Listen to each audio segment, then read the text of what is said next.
Hello, everyone, and welcome to another episode of the Teamwork a Better Way podcast. I'm Christian Avier, and I am joined by Spencer Horn, who recently returned from the Magic Kingdom. Spencer, how you doing?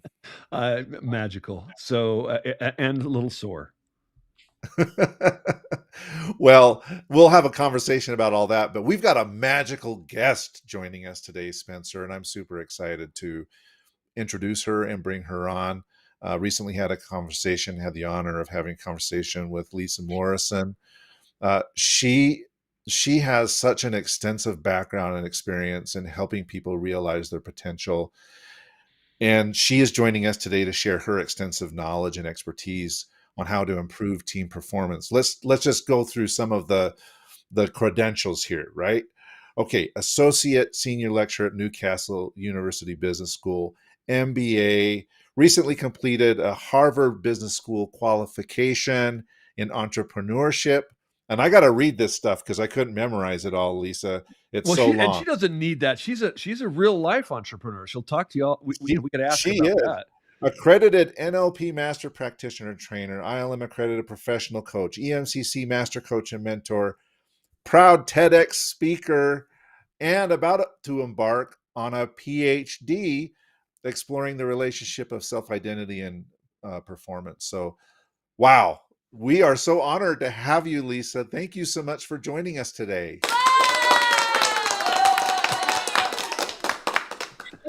I can honestly say the honor is absolutely all mine. And I have to say, I'm really showing my age when you read out my credentials like that. Because I turned 50 this year, and probably that is a good 30 years worth of collecting of credentials. So it's odd when it's all read out in one go like that. Well, Only guess what? 50? You're the youngest person here on this podcast. That's So, right. and you've got a lot more letters after your name than I do. So, congratulations to you. Well, why don't we dive into this topic? Spencer, I know you've got a ton of questions. I've got questions for Lysa, but uh, the title of this session or this episode is The Power of Potential. And I want to ask you about that just a little bit.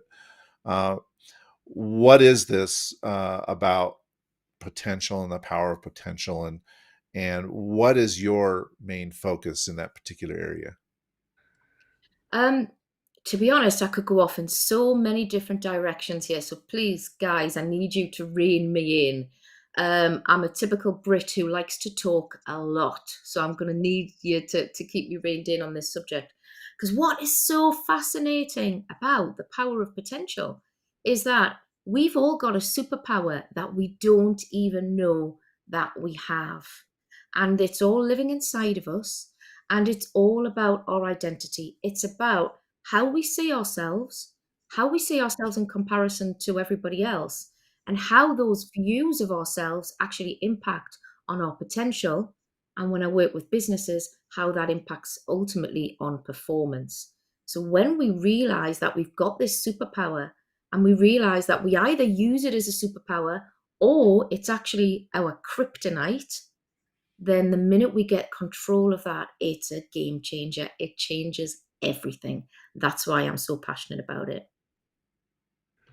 So, what in terms of really self awareness and of that identity, where does that start? I mean, why is this so important that you're talking about this? Because, and in your experience, how often are people aware of that self identity and how it relates to their performance? I would say it's the second part of that question. How often are people aware of it? Virtually never. People don't realize that half the time we don't even realize the impact that our self-talk that has on all areas of our lives, personal lives, relationships, professional lives. We have no idea that the words we're using in our head, we don't even realize we're saying them, that directly impacts on how we think, feel, and behave. So in general, people don't know that it even exists. In terms of where it comes from, well, in the way we develop as children in our formative years, a lot of our personality, a lot of our personality traits, a lot of ways in which we end up being in the world are formed when we're very young. But what a lot of people don't realize is that identity isn't a fixed state. It's a work in progress. And we can not fundamentally change who we are. We'll never go against the grain of fundamentally who we are, but we can shape it and we can mold ourselves to become more or less anybody that we want to be. It has to fit and it has to align with our values and what's important to us, because otherwise, if we're not congruent with those things, we're not authentic, and that's really important. But most people don't realize that you can really focus in on who you want to be. You can set goals at that level and you can go for it. So our words impact our thoughts, but isn't Yeah. that also circular, Lisa, that our thoughts impact our words?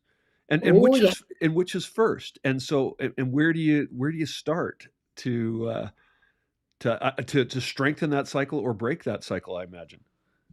Do you know, sometimes it's just holding a mirror to it. It's just seeing what you're doing is enough to break the cycle. It's a good chicken and egg question. Yes. But if we look at, for example, how we feel, if we look at our emotions is how we make sense of information that we're presented with at any moment in time. And those emotions often control or drive what we think, and what we think often drives how we behave. Now, what we know about the science of perception, how we view the world, how we take in sensory data and we convert that sensory data, what we focus on, we take in something like 2 million pieces of sensory data per second. And our brain can't cope with the abundance of data, so it has to sort it. It deletes some, it distorts some, it generalizes some. And what we let get through those filters, if you like, determines what we focus on. So if we have a belief, for example, that we're not good at something, what's really fascinating about our brains is our brains are designed to prove us right. Imagine that. Imagine that your brain is actively seeking to prove you right all of the time. Now, if you've got a belief about yourself that's not a positive one, your brain's going to be constantly searching for things that it's going to try and back up that that belief is right. So when we look at it in that context, what we're doing is, when you're saying what comes first, do our thoughts, what happens first? You're absolutely right. It's secular, because what we think, our brain's then looking for validation of, and then we're constantly validating it. When we realize we're doing that, we can stop that cycle.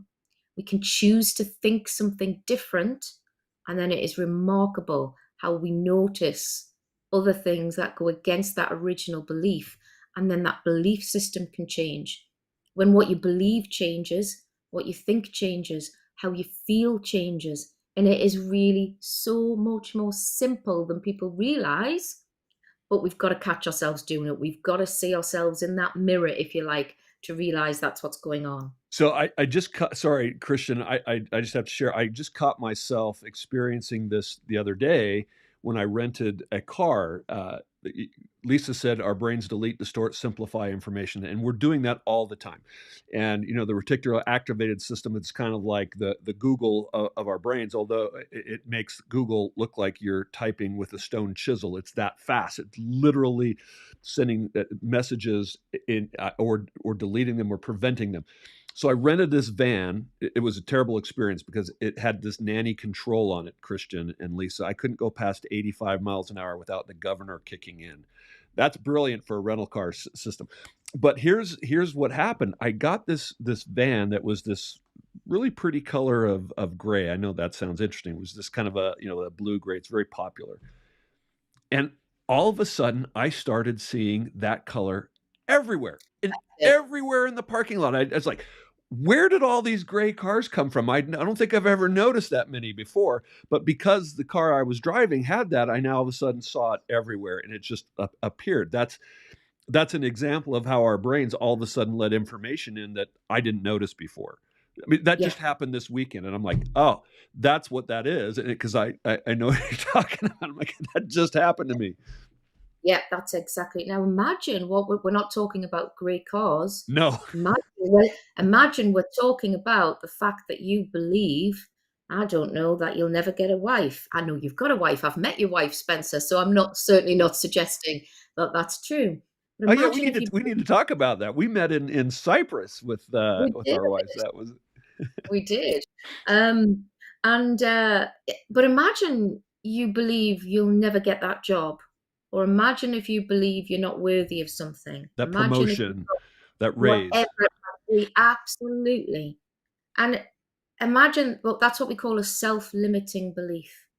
And that means that just like your van, all you will do will notice things in your life, or you'll think you're noticing things in your life that backs up that belief. This Okay, is so powerful. can this be perversely affected somehow? In other words, I think I deserve a promotion and a raise, but yet somehow I don't see that I don't have what I need to be able to do to attract that. And now that's slightly different because that's taken a bit more of a pragmatic approach. That's being able to go, what in my reality, or it's that self-awareness and emotional intelligence that we call it. Where's that, like, that check? What have I actually got in terms of that matches up with that promotion, and what's missing? So I would say that's self-awareness, and that can be really positive. That's not necessarily a bad thing. But if it stops us from even trying, if it Yeah, stops us from believing something is possible, then it is impossible. Because you know, you are, what's that famous saying? If you believe you can, if you think you can, you can. If you think you can't, you can't. It's so true. you're And both then we right. know now, yeah, we know now why, from a neuroscience perspective, that works. That's not just an anecdote. That's true. It's because of the way our brain processes information. So I have to ask a question then. If our brain is wired to prove us right, this, it's the evolutionary biology of our brain says, okay, this is my job. My job is to keep you safe and prove you right, as Dr. Paul Jenkins would say. Uh, then, then, how do you go about changing that paradigm so that your brain is now trying to prove something else right? Like, okay, so I think I am X, but I have, and my brain is saying, yes, you are X, you are X, you are X, and here's all the evidence. How do I make that switch and say, you know what, I am Y? And Yeah, now my brain is going to start to receive those kinds of inputs, trying to reinforce that. How does that actually happen? It does. Is it really, really difficult? Does it take years and years of time, or are there situations where you can make a conscious decision and your brain can start reinforcing this new pattern? actually, it actually reinforces a new neural pathway, is what it does, because your memory and imagination use the same kind of pathways in your brain, and what actually happens is your brain, it's very different for it to distinguish between the two. Now, when we hear about positive affirmations, you've probably you've heard about that probably in positive psychology. Some people think that's just for hippies, tree hugging. They think it's very kind of new age soft stuff. But the reality is, the more you tell yourself, you look at yourself in the mirror and you say, as you say, Christian, a different alternative. I am this. I am this. I am this. That is why positive affirmations work, because it's actually creating a new pathway, a new alternative. And if you do that often enough, your brain will get there. And the thing is that you've also probably heard, if you've got to fake it to make it. That's a little bit of where this comes in as well, because just that you might not believe it, but if you keep telling yourself, at some point it's really hard to distinguish, when you've done it so often, it's really hard to distinguish between what's true and what's not, because you've carved it, you're carving that out, and you're telling yourself it enough times that it begins to feel true. And that's why it gets really interesting.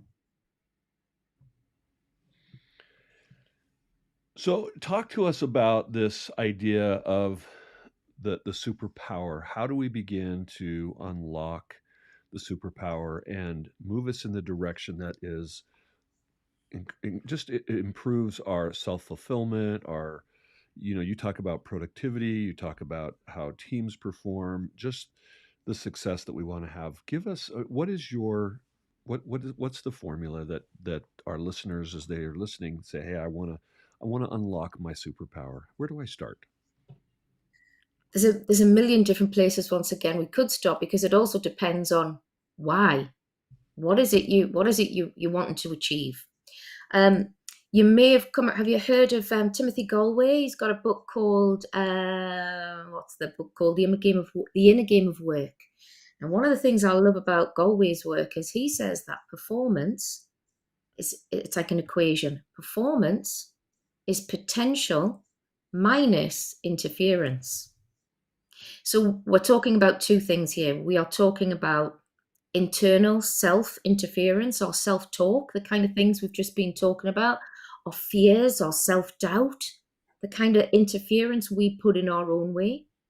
And then we'll bring that into the world of work and teams, the interference of, do we have a good manager? Have we got a manager that, are you working for a company you're proud of? Are there development opportunities where you work? Do you feel like your manager cares about you and has got your back? Do you feel like you're part of a team who've got your back?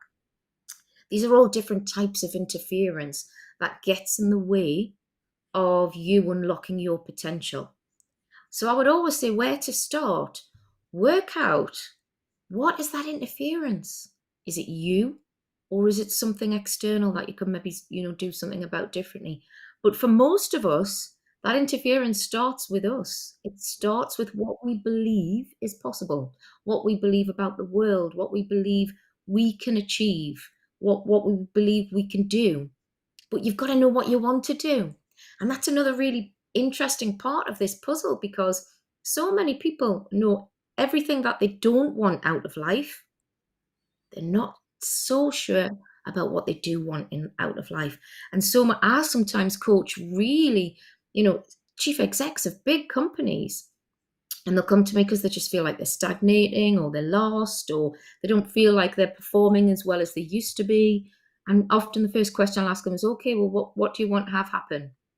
And they're like, well, I don't want this, and I don't want to feel this way anymore. I don't want to see these results. And I'll go, okay, you don't want those things. What do you want? And they're stuck. And then we have to spend the next part of the session helping people really understand what they really want. So where do I start? 1, know what you really, really want. 2, work out what's the interference, what's getting in the way. Is it you, or is it something external? And if it's you, if it's that self-talk, if it's that self-doubt, if it's the fear of the unknown, if it's anything that you are aware of, that your beliefs are stopping you, then it's not about going, okay, why do I believe like that? Where's that come from? It's not about looking backwards. It's about looking forward. And then the best question to ask yourself is, what do I want to believe instead? Who do I want to be? Not, it's sometimes this is not about, I want a big house or a fancy car. It's about, who do I want to be? When I leave this world, what's the legacy I want to leave behind me? What would I want people to say at my funeral? Starting asking questions at identity level, setting goals at identity level. What kind of a person achieves an outcome like that? All of a sudden, you are unlocking your potential. And the reason why I call it a superpower is because once that happens, and once you kind of start believing, oh, hang on, I could, for example, we mentioned I'm going to embark on a PhD. I'll probably be doing that until I'm 60, because I'll be doing it part-time. But I knew from a little girl, I knew that I would be a doctor one day. And yeah, maybe it's taken me a long, long, long, long time to get there. But I have always known what kind of a person I want to be. And I think I'm very congruent with that. And that has driven me, I was blushing when Christian read out all of those credentials earlier. But actually, that's because I know where I'm going. I know what I'm aiming for. I know what kind of a person is the kind of person that gets a PhD even at age 60. And that's why it's a superpower, because it drives you in a way that other things just don't.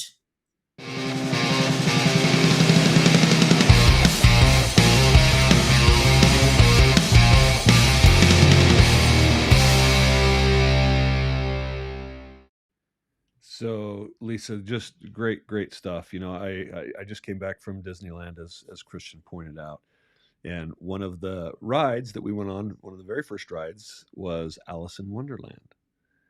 And you remember what the Cheshire Cat says to Alice when he's going through that forest. Where do you want to go? She says, "Well, I don't really know." Which is the same, discussion you're having with these leaders. Then he says, "Well, it doesn't really matter in which direction you go." And so you have to know where you want to go, what you want to do, what you want to be. And you brought up so many thoughts that I want to just explore a couple of them. One of them, I do it with my coaching clients. To your point, is to find, what is your purpose? Where do you want to?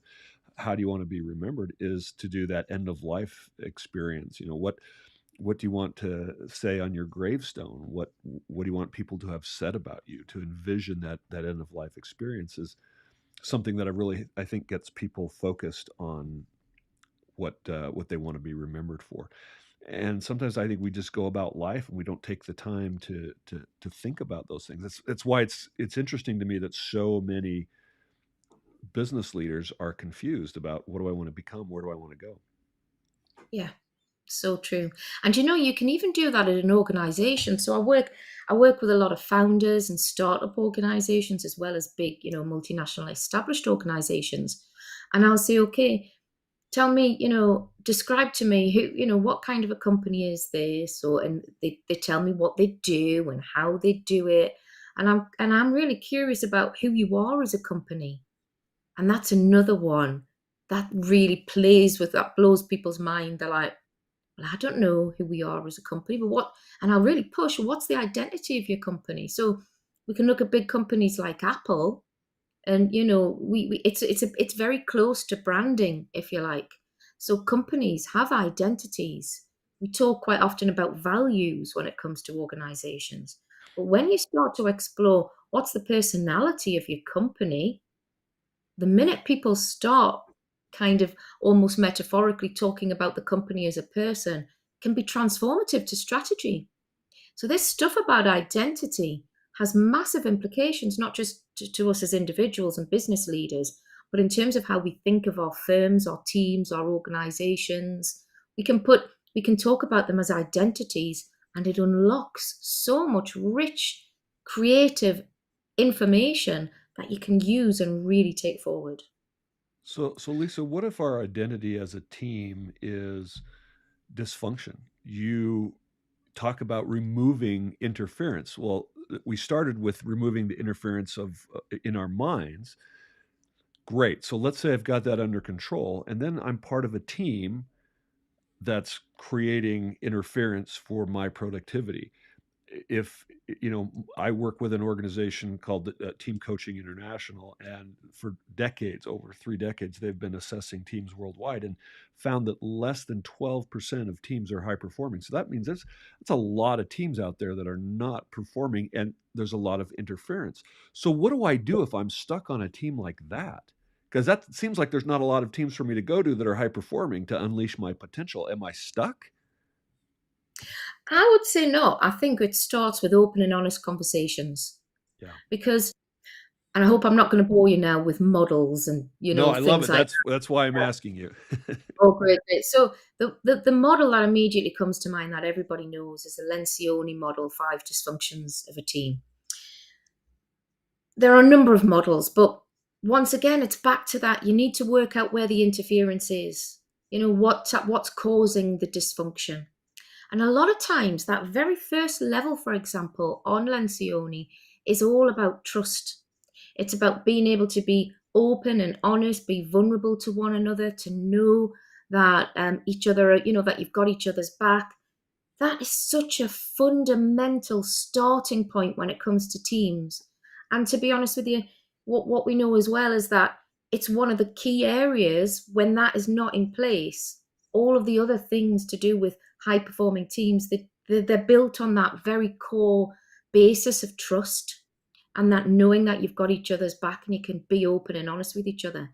So I would say to that, you need to work out what is the dysfunction, what is the interference.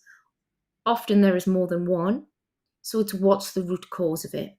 And once you can work out what that is, There is so much stuff you can do to make a difference, but you've got to work out what it is first.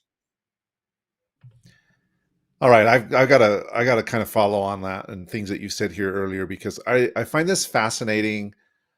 What you're talking about, the brain is there to prove us right, and so we search for that evidence, or the evidence comes in filtered. And I'm curious if that also happens in organizations, that uh, the organizational brain, for lack of a better term, its culture, uh, is set up in such a way that what comes in is naturally, I don't know if biased is the right term, but it's filtered to see things a certain way, and it wants to prove itself right, which might mean also that it's potentially resistant to change. And so, just as we can potentially change our own focus so that we are now seeing different, we're seeing gray cars instead of white cars, to Yeah. use Spencer's example. Can that also apply organizationally, where we have this change of organizational mindset so that we're now, as an organization, seeing the gray cars instead of the white cars? Yeah. I think you're absolutely right because, well, if we look at what culture is, we often talk about it as an iceberg, don't we? It's about how it's just the norms of how we are, how the all of the unsaid things that happen within an organization, and the vision, the mission, all of those kind of artifacts that we call it that we see above the surface, like an iceberg. They're all of the things that are obvious, but it's all of the things that are unsaid, just the norms, the way that it is around here. That's unsaid. And to change that, it's changing the unsaid, making it explicit. Having those conversations about actually how is it? Why we've recruited somebody because we wanted fresh thinking, and they've come in, and actually within so many weeks, months, they're just being the same as everybody else. Why and how does that happen? And you'll tend to find it's because there is something in your culture that stifles innovation. You'll have processes or policies or managers who are risk averse, whatever it is. It's once again, it's very similar to what I said before. You've got to hold that mirror up. You've got to be able to talk about the things that you don't talk about. It's very similar to back to the dysfunctions of a team, starting with trust, those open and honest conversations. You don't have those conversations, you don't realize all of the things that we don't see. We don't, the brain is a fantastic thing. What it does is it creates strategies, so it uses energy in the most efficient way. So it can switch off and just habitually behave in a way without having to put too much energy into any situation working out what it is you need to do. It just forms habits, and it's a really efficient way of using energy. Organizations are exactly the same. That's how culture is formed. And we've got to just stop and hold that mirror up, have those conversations to go, in what ways are we just doing this because it's the way we've always done it? And how can we stop and understand that stuff? Because if it's not useful to us, we can then change it. But if we don't hold that mirror, if we don't have the conversation, we're never going to be able to change it. All right, well, I'm going to keep going here, Spencer, because I'm finding this fascinating. So if I understand correctly, what you're saying, Lisa, is really the foundation is trust. And as an organization or as a leader, you've got to make sure that people have a safe space, or they feel safe in actually being vulnerable. And they probably haven't shared what they really want to share because they haven't felt safe. So, what are some steps that you can take as a leader of a team, or as a leader of an organization, to get people to open up? Because it's not easy. You worry, as a team member, well, is this going to be held against me? And is this going to, if I share what I'm really thinking, is it going to limit my opportunities for progress, or is it going to make my life more miserable? So I'd rather just live with the way things are. I don't want to step out of my comfort zone, even if my comfort zone is uncomfortable, because Yeah. the unknown is more uncomfortable. So what can I do as a leader to to help my team members, to help my organization overcome those fears and really promote this holding up of the mirror and this honest conversation that you're recommending? Yeah, you've got to start with you. Maybe one of you two can help me. Who is a famous saying? Who said it again? Be the change you want to see in this world. My mind's gone blank. I can't. Do either of you know who said Yeah, that? it's Was it Gandhi? Was No, it was. I know this. I was it use this quote was it all the time. was it Mandela that said that? no, I it no, who was it that said that? it is. It's I'll tell you, one of the it's two. Gandhi. Oh, it was Gandhi. Yeah, be Not the Gandhi. change. Yes. Okay. Yeah. Be the change you want to see in this world. Yeah. And that's what I say to leaders all of the time. It starts with you. You've got to model it. It's the same as when you're a parent and you've got children. We'll often say, do as I say, not as I do, type thing. Well, no, I've got to show you that I'm going to take the first steps. I'm going to be the brave one. I'm going to come out of my comfort zone and I'm going to do it first. And when you watch me being vulnerable, when you see how it's done, then you're more likely to get your team members to start to do that too. So I always say, you start with you. This is where emotionally intelligent leaders are absolutely critical.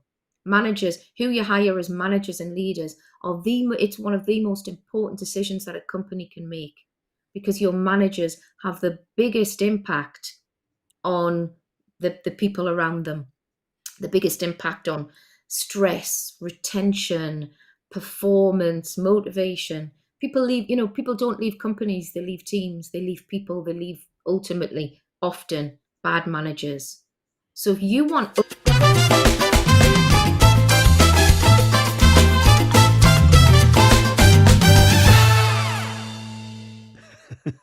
does Sorry. make me laugh when you do that.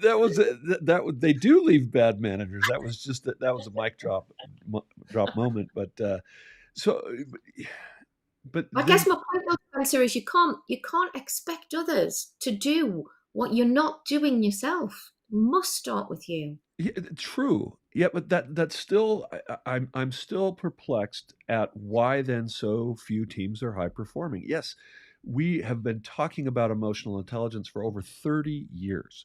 We've been Yeah, talking. Lencioni has been talking about the dysfunctions of a team forever. We've been talking about the importance of our thoughts for so long. Why then do we continue to struggle? And yes, companies need to hire more emotionally aware leaders, but typically what I see who they're promoting is just the person who's best at the job. Well, that's a yeah, very different role than managing people. Doing the job and managing people are two different skill sets. yeah. And so why does that persist? I'm sorry, I'm just being incredulous and yet agreeing with you in every way. I'm just like, so Oh, I agree, absolutely. So when we think about it, we've used this term soft skills for years. So I agree stop it. with what you're saying. Yeah, yeah. We call them soft skills. So what's the connotation to that? Is they're secondary? They're not They're light and important? fluffy and Fluffy. Yeah, yeah. squishy. Exactly. So we focused on technical ability, technical competencies. And that's been our focus for years. I mean, look at even the education system. That's all built on IQ. And these things they are important, but they're such a small part of the story. And we have been talking about emotional intelligence for a lot of years now. But now what's really interesting is we've got the psychology side of it. We're now able to back it up with a lot more robust neuroscience, because we're able to use like MFRIs and things like that to see brain imagery and know the different impact that words, that different ways in which we phrase things. This stuff's not soft, fluffy stuff. This stuff actually physically affects our bodies, or not just our thoughts, but it has impacts on our physical bodies and our well-being, and it releases different types of endorphins and all different kind of hormones in our body.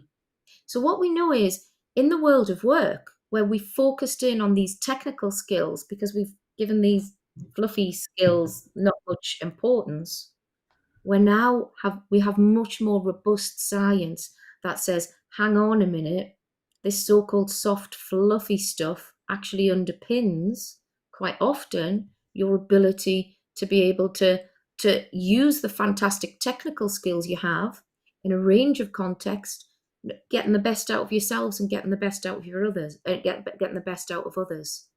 So the different types of sciences are developing to be able to show that this is not just soft and fluffy stuff. This stuff is critical. And I think we are seeing a shift and a move in that direction as well.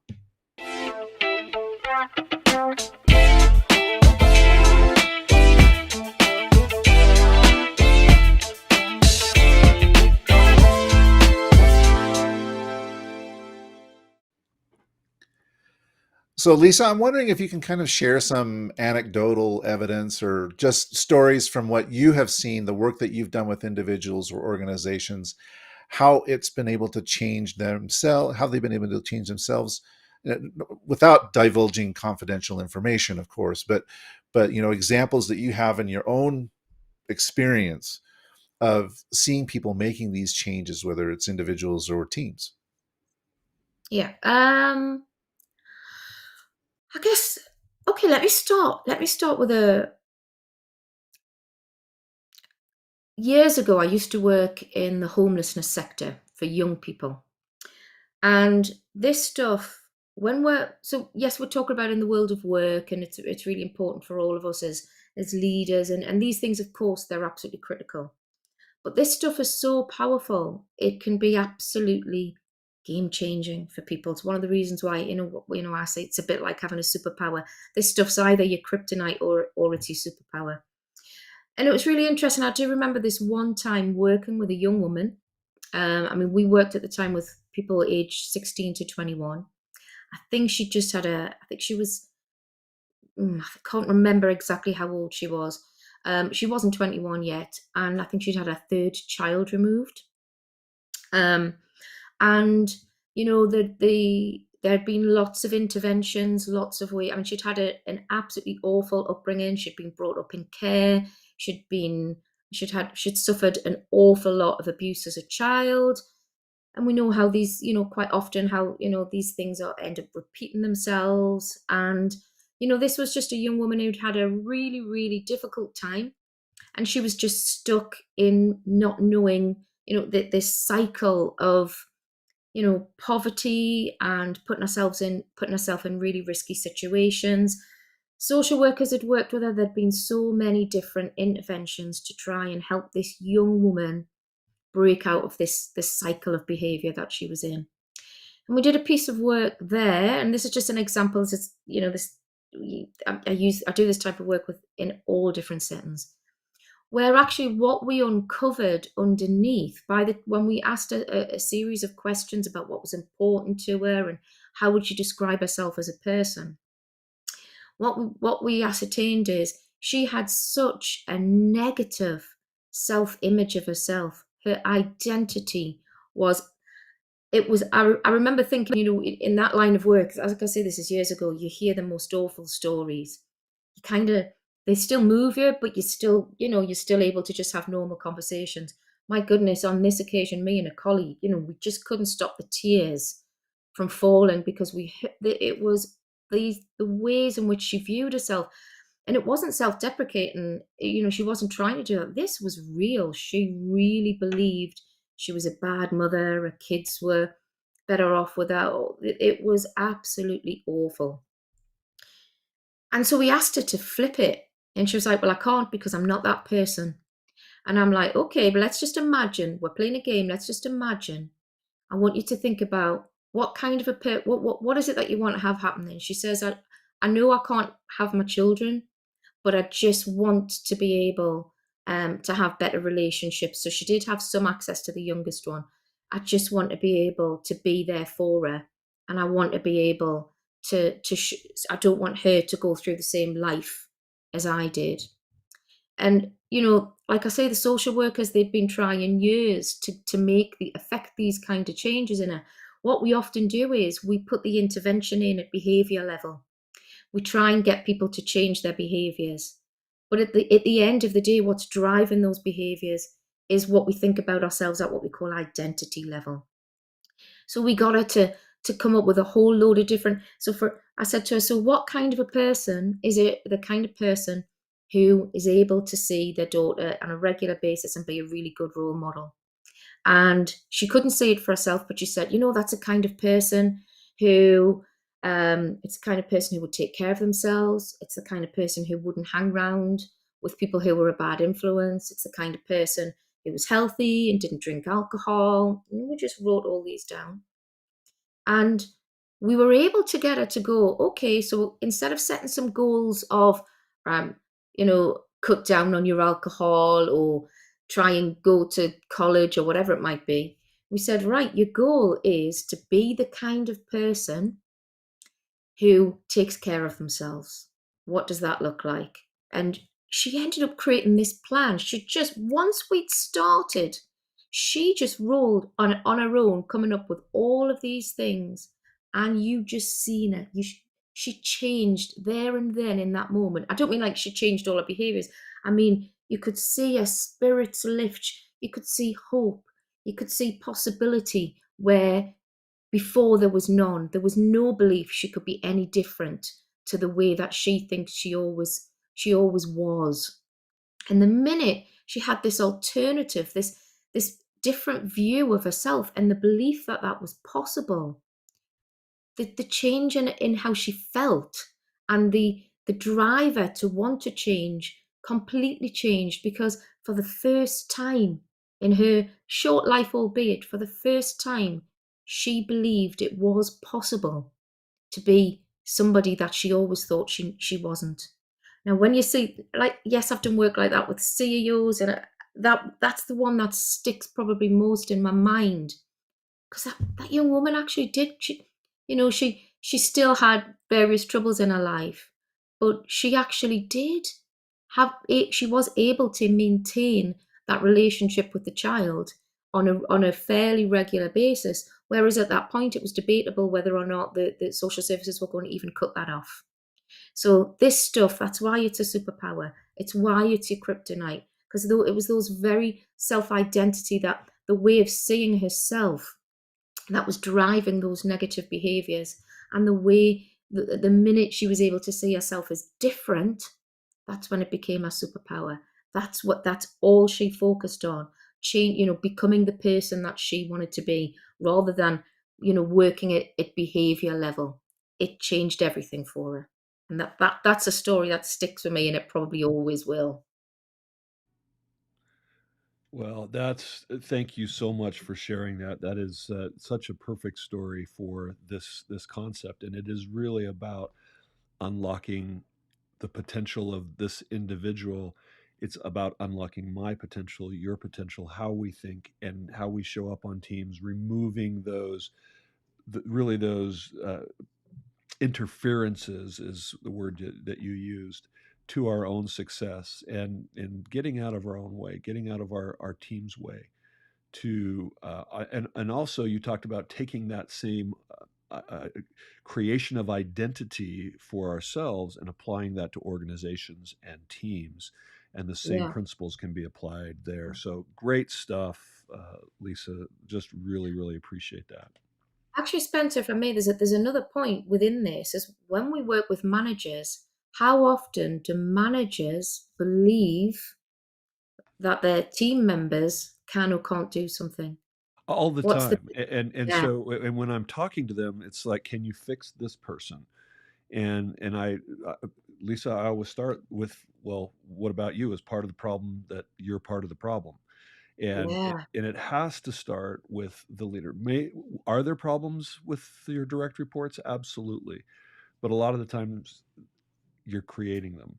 I mean, as you yeah, said earlier, people don't join our organizations to fail or to flounder. They're excited. They want to bring their energy, and many times they adapt the culture of the team. And that you were talking exactly that. There's so many more things I want to talk about, Christian, and I just I struggled with whether I was going to say this. Hopefully, it's not the wrong thing. One of the reasons why I think this work is going to be so much more needed in the future, Lysa and Christian, is technology is actually, taking on more of the technical stuff. And we were thinking, okay, well, that's going to free up our emotional mind space, to be able to work on our emotional intelligence. But I find the opposite is happening. I Mm. saw an engineer in the airport just a couple years ago, and here's what I don't know if you can see it.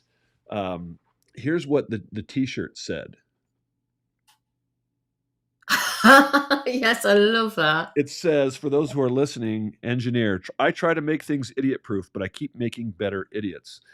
And I wonder, Lysa and Christian, is if our reliance more and more on technology is actually reducing our superpowers and making us lazy. I mean, what you're talking about takes some effort. It takes some work. It takes looking in the mirror, which is very, very uncomfortable.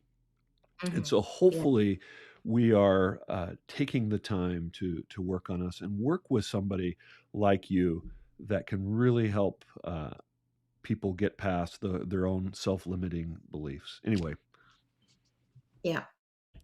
No, I think you're absolutely right. And the other thing we're doing, especially in the world of HR and learning and development, organizational development, we're adding complexity. We're adding systems, and whether it's like you say, like computer systems to do performance management, or we're adding, like we're putting in complex performance management systems, whether they be paper, where we're adding complexity all of the time. And really, what we need to be doing is stripping it away, stripping it back, keeping it simplifying simple. being, yes, Yeah, yes. yeah. We need to keep it simple and take it right back to the core. And back at the core is relationships. Back to that conversation we had about. Trust that you talk about. Yeah, yeah. It's relationships, it's people. Systems, technology, that's never going to be able to do that for us. Yeah, it can be an enabler, but it's never going, we need to get back to the core, and that's relationships, it's people.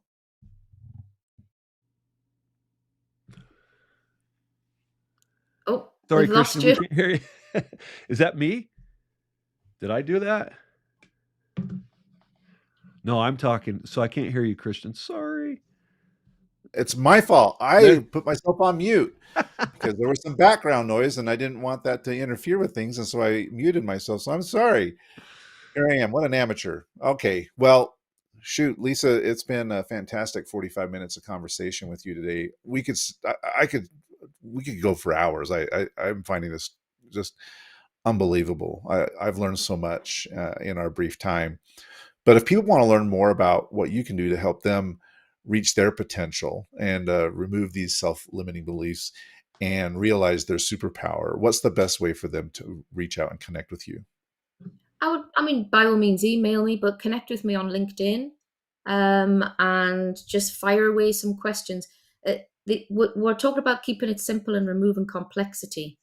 And that's, people assume this thing's really hard. I think both of you at some point was like, well, how do you do that? Does it take years? Actually, no. It's the most simple thing we can do. It's one of the smallest things we can do that has the biggest impact.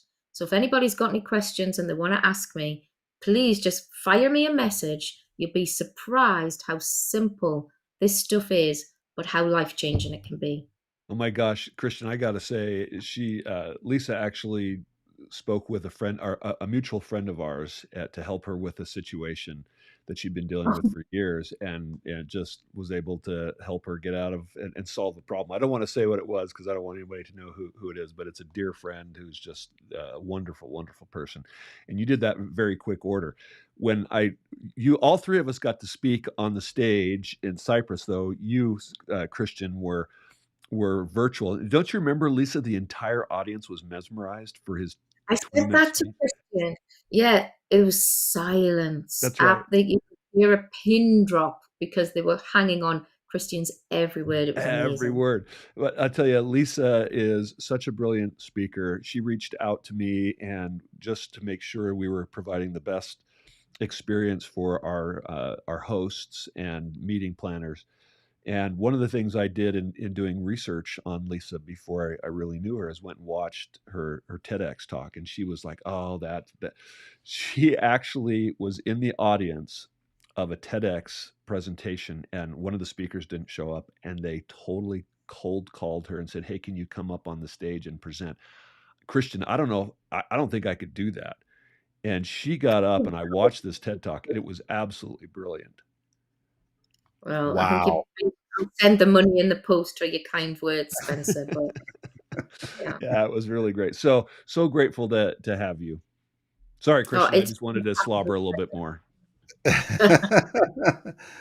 Well, likewise, Spencer, you've been doing work with teams for decades as well. And if people want to learn more about how you're helping teams achieve their potential and become high performing teams, what's the best way for them to connect with you? LinkedIn is great. Reach out to me. I'm connecting with people there all the time. Message me on LinkedIn, Spencer Horn, or altiumleadership.com, Altium leadership.com. Christian, you know what?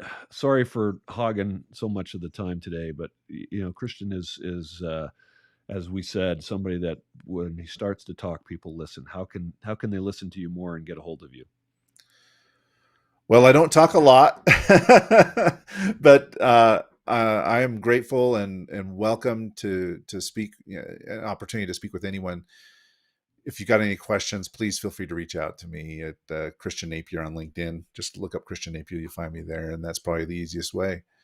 Wow, this has been a fascinating conversation. Thank you so much, Lysa, for taking the time to enlighten us. And you really changed things for me, even in this short hour. Listeners and viewers, thank you for joining us as well. And please like and subscribe to our podcast. We'll catch you again soon.